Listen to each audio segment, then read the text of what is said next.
वयातच ते. आणि हळूहळू कसं झालं की वाणी, भाषेमुळे वाणी सुधारली.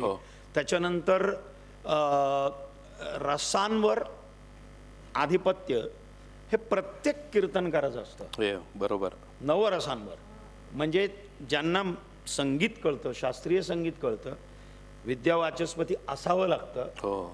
तुम्हाला पुराणांचं, महाभारतांचं, रामायण महाभारत आणि सगळ्यांचं ज्ञान असावं लागतं, संत वाङ्मयाचं ज्ञान असावं लागतं. तर अशा पद्धतीनं अशा लोकांना ऐकून ऐकून ऐकून मी नॅचरल स्कूल ऑफ ड्रामाचा विद्यार्थी आहे. वा वा वा वा वा. तर त्याच्यामुळे मी प्रत्येक माणसाकडून, प्रत्येक गोष्टीतून काही ना काहीतरी शिकत गेलो. कारण शेवटी कसं आहे की तुम्ही पुस्तकं वाचून कदाचित तुम्ही काहीही म्हणजे पदवी घेऊ शकता, शिकू शकता, पण कला ही आतून बाहेर येते आणि विद्या बाहेरून आतमध्ये जाते. बरोबर.